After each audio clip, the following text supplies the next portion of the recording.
Subscribe now. Press the bell icon. Never miss an update.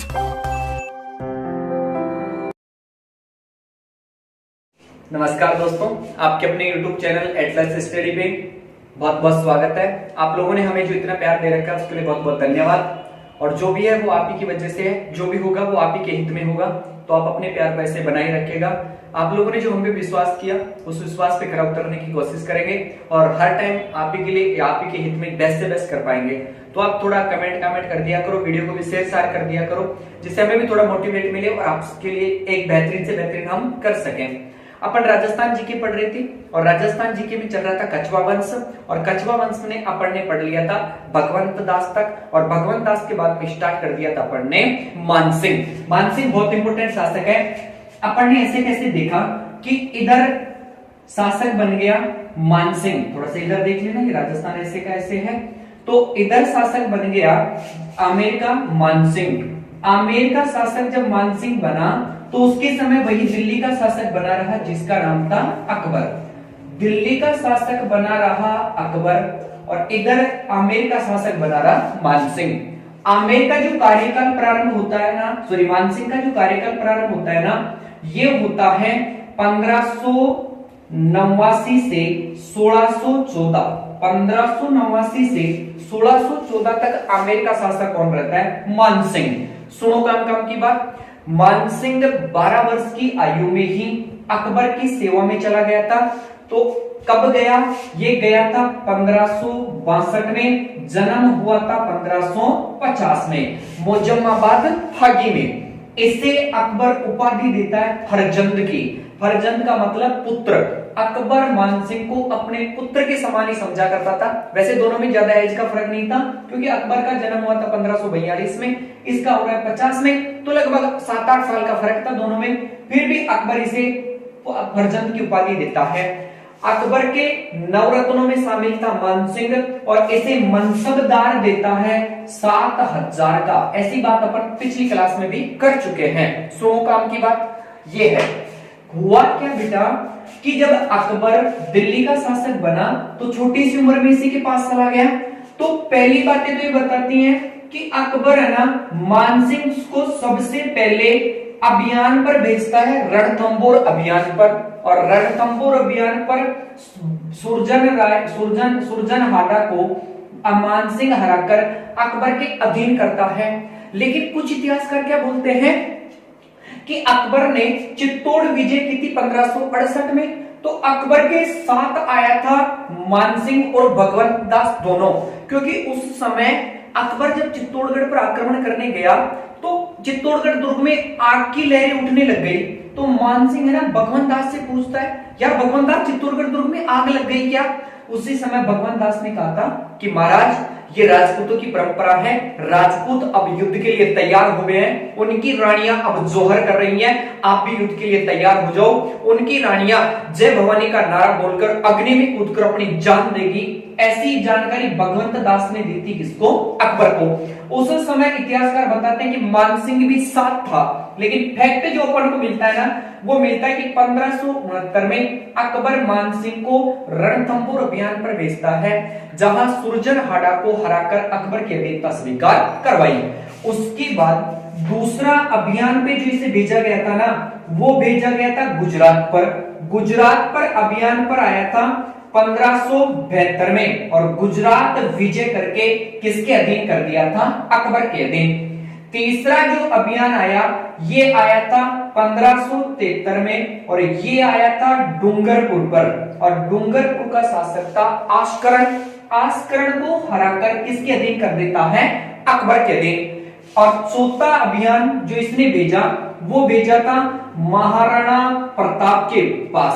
बताते कि महाराणा प्रताप के पास अकबर ने मानसिंह के सहयोग से संधि का प्रस्ताव भेजा था, लेकिन महाराणा प्रताप ने उस प्रस्ताव को भी ठुकरा दिया। उस प्रस्ताव को भी ठुकरा दिया। उस समय तक मानसिंह राजा नहीं बना था। किताबें तो ऐसा भी लिखती हैं कि लगभग 50 से 55 साल तक 50 से 55 साल तक मानसिंह ने मुगलों की सेवा की थी। 50 से 55 साल तक मानसिंह ने मुगलों की क्या कर दी? सेवा।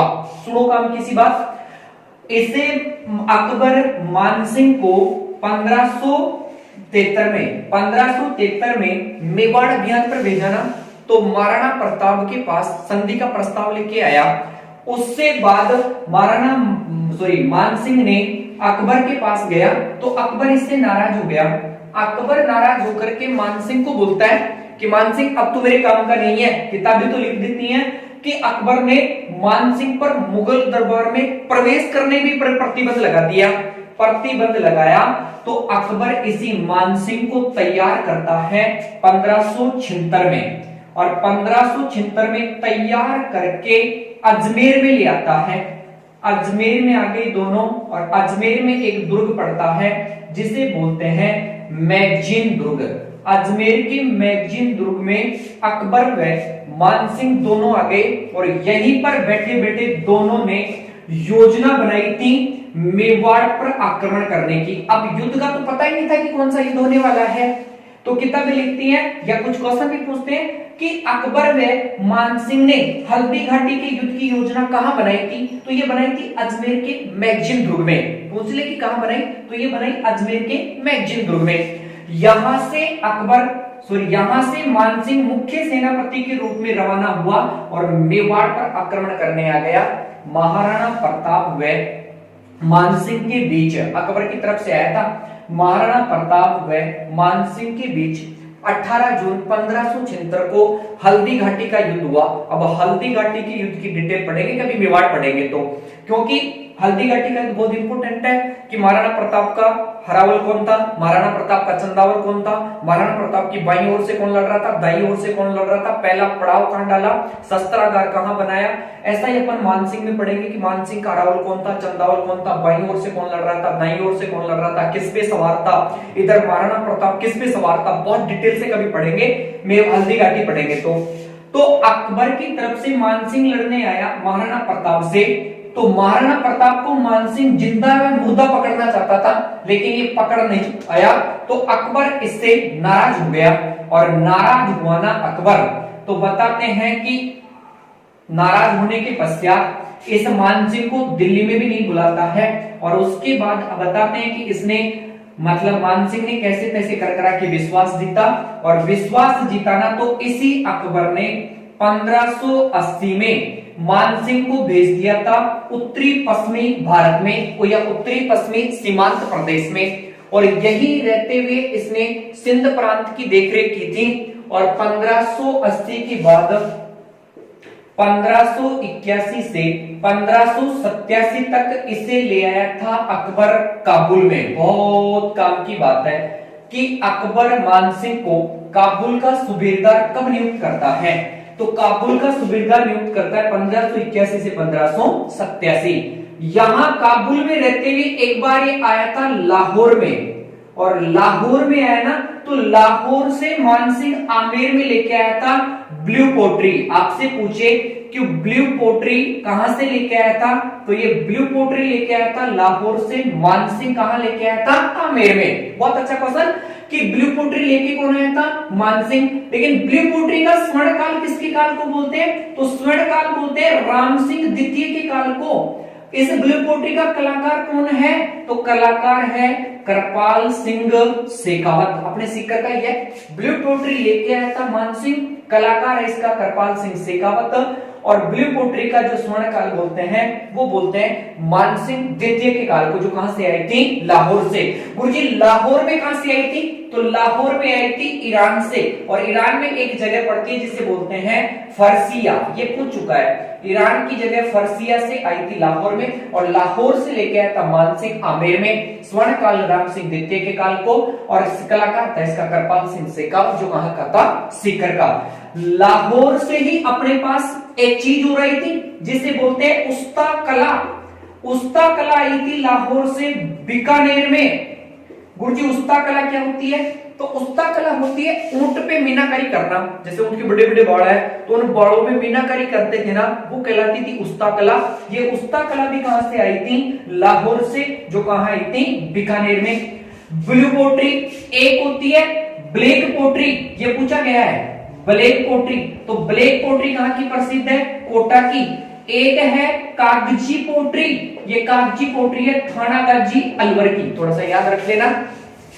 उस्ताकला Bikaner, black pottery Kota, blue pottery Amer, कागजी पोट्री थानागाजी अलवर। चलो, लाहौर में काबुल में रहते हुए इसने इस वाले क्षेत्र की देखरेख कर ली और लाहौर से लेके आ गया ब्लू पोट्री।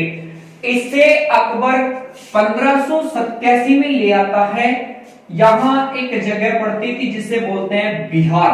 बिहार का सूबेदार नियुक्त किया गया 1587 से 1594। 1587 से 1594 तक अकबर मानसिंह को नियुक्त करता है बिहार का सूबेदार और यहां ये रहने लग गया था पटना में। बहुत काम का क्वेश्चन कि बिहार में कहां रहता था? पटना में। अब बिहार पटना में बैठा हुआ था मानसिंह और 1589 में ये 89 में आया था। ये 1587 से 1589 फैक्टर और 1589 में है ना, इसके पिता भगवंत दास की हो गई मृत्यु। मानसिंह के पिता भगवंत दास की मृत्यु हो गई 1589 में। इस बात का पता अकबर को चला तो अकबर ने मानसिंह का पहला राज्याभिषेक करवा दिया पटना में 1589 में। अब राज्याभिषेक करवाया तो पटना में होने के बाद मानसिंह खुद आ गया आमेर और बात थी 14 फरवरी 1590 को। 14 फरवरी 1590 को है ना, मानसिंह अपना विधिवत तरीके से राज्याभिषेक करवाता है आमेर में। पूछे कि पहला राज्याभिषेक कहां हुआ? पटना में। दूसरा कहां हुआ? आमेर में। और उसके बाद 87 से 94 तक पटना बिहार में रहता है। बिहार में रहते हुए इसने 1592 में जीता था उड़ीसा। बहुत काम की बात है कि उड़ीसा विजय, ये बहुत बार पूछा भी गया कि अकबर ने उड़ीसा विजय कब की थी? तो ये की थी 1592 में, जो की थी मानसिंह के सहयोग से। बताते क्या उड़ीसा में इसने मानसिंह ने जगन्नाथ राय का मंदिर भी बनवाया था। नासिर खां को जीतकर इसने उड़ीसा विजय की थी। अब उड़ीसा विजय के बाद इधर अकबर का बिहार, पटना, उड़ीसा, इधर नीचे काबुल तक ले गया।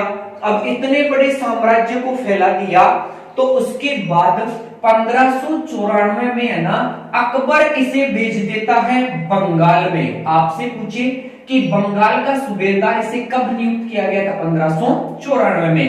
1594 में अकबर है ना, इसे बंगाल का सूबेदार नियुक्त कर देता है। बंगाल का सूबेदार इसे नियुक्त किया गया ना, तो बताते हैं कि 11 वर्षों तक बंगाल का सूबेदार रहा था मानसिंह। यही रहते हुए है ना, इसने पूरे बंगाल को बांट दिया था 3 भागों में। 3 भागों में कैसे? इसका नाम था वीर मान सिंह। तो इसने 3 भाग बना दिए। पहला बना दिया वीर भूमि, दूसरा बना दिया मान भूमि और तीसरा बना दिया सिंह भूमि। पूछे कि मान सिंह ने बंगाल को कितने भागों में बांट दिया था? 3 भागों में। पहला वीर भूमि, दूसरा मान भूमि और तीसरा सिंह भूमि। पूरे बंगाल के 3 भाग कर दिए इसने। ये बंगाल का सूबेदार था ना, तो बंगाल में बीमार हो गया था, तो इसने बंगाल की जो देखरेख की थी ना, वो की थी अजमेर में बैठकर। इसने अजमेर में बैठकर बंगाल की देखरेख की थी और बंगाल में 3 भागों में बांटा और इसके 3 क्या मारे गए थे? पुत्र। इस मानसिंह के 3 पुत्र मारे गए थे बंगाल में रहते हुए, जिनमें मोस्टली जो पुत्र मारा गया था ना, वो मारा गया था जगत सिंह। ये पूछा गया है कि इसका पुत्र जगत सिंह, वैसे बड़ा पुत्र था, इससे मानसिंह बहुत प्रेम करता था। बताते हैं कि जगत सिंह की मृत्यु के बाद मानसिंह है ना, खुद भी बीमार रहने लग गया। जगत सिंह मारा गया तो जगत सिंह का जो मंदिर है, या जगत सिंह की याद में है ना, मानसिंह की पत्नी थी जिसका नाम था कनकावती, और इस कनकावती ने आमेर दुर्ग में मंदिर बनवाया था जगत शिरोमणि का। ये पूछा गया है। जगत शिरोमणि का मंदिर कौन से दुर्ग में है? आमेर में। जगत शिरोमणि दुर्ग का मंदिर का निर्माण करवाया था कनकावती ने अपने पुत्र जगत सिंह की याद में आमेर में। इस जगत शिरोमणि के मंदिर में वही मूर्ति लगी हुई है जिसकी मीराबाई बचपन में पूजा किया करती थी। बहुत काम का क्वेश्चन कि गुरुजी वो मूर्ति इसके पास कहां से आई? तो वो जो इतिहासकार पहले बताते हैं ना कि चित्तौड़ विजय के साथ या चित्तौड़ विजय अकबर ने की थी, उस समय मानसिंह और भगवंता दोनों साथ थे। तो चित्तौड़गढ़ के समय या चित्तौड़गढ़ विजय के समय अकबर के साथ मानसिंह था और मानसिंह को वहां से चित्तौड़गढ़ से वो मूर्ति मिली और वो मूर्ति मिली ना, तो वो मूर्ति कनकावती को लाके देता है और इसी कनकावती ने जगत शिरोमणि की जो मूर्ति थी उस मूर्ति को जो मीराबाई के बचपन की मूर्ति थी उस मूर्ति को जगत शिरोमणि के मंदिर में लगा देती है। अब लगा दिया, देखो इसी ने है ना मानसिंह ने, तो ये मानसिंह रहता था बंगाल में, तो अपना एक बंगाल की जगह पड़ती थी जिसे बोलते हैं पूर्वी बंगाल, और पूर्वी बंगाल का राजा था जिसका नाम था केदार। पूर्वी बंगाल का राजा केदार, इस पूर्वी बंगाल के राजा केदार को मानसिंह ने हराया। उससे पहले घटना यह है कि मानसिंह से पहले ना इस राजा केदार को कोई जीत ही नहीं पाया। तो मानसिंह ने पूछा कि यार इस राजा केदार को अब तक किसी ने जीत ही नहीं पाया या इसको कोई जीत ही नहीं पाया, तो इसका कारण क्या है। तो बताते कि मानसिंह ने यहाँ के लोगों को पूछा तो उन लोगों ने बताया कि मानसिंह इसके पास एक मूर्ति है जिसे बोलते हैं शिला माता, या इसका जो हाथ इसके साथ है वो है शिला माता, और शिला माता की पूजा करके यदि केदार किसी से लड़ने जाता है ना तो उसे कोई हरा नहीं सकता। तो मानसिंह ने कहा कि क्यों ना मैं सबसे पहले इस माता को हराऊं या इस माता के पूजा में विघ्न डालूं। तो मानसिंह जब पूर्वी बंगाल पर आक्रमण करने गया ना तो वो सबसे पहले शिला माता की मूर्ति में विघ्न डालता है और विघ्न डाल करके इस माता की मूर्ति को जीत करके लाता है और इसका मंदिर बनवाता है आमेर दुर्ग में मंदिर बना करके इसे अपने वंश की घोषित करता है आराध्य देवी। बहुत काम का क्वेश्चन कि कछवा वंश की आराध्य देवी कौन सी थी, तो आराध्य देवी शिला माता, और इधर शिला माता, और इनकी जो कछवा वंश की मतलब कुल देवी थी वो थी जमुआई माता, जिसका मंदिर बना है जमारामगढ़ में। काबुल ले गया, इधर दिल्ली, बिहार, पटना, बंगाल तक इसके राज्य को फैला दिया। तो किताबें लिखती है कि अकबर को मानसिंह पर बहुत अच्छा विश्वास हो गया, लेकिन ये बात ज्यादा दिनों तक नहीं रही।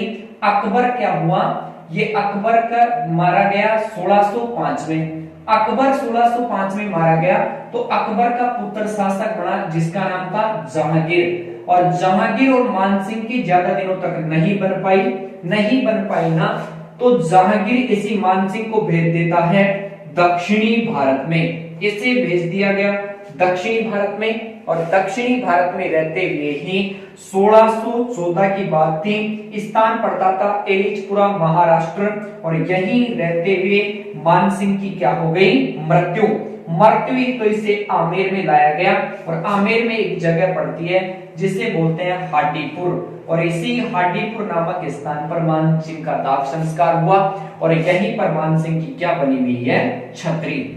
इसके बाद मानसिंह की स्थापत्य कला अपने आप में बहुत इंपॉर्टेंट टॉपिक है जिस पे बात करेंगे।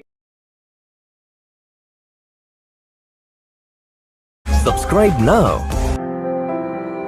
Press the bell icon. Never miss an update.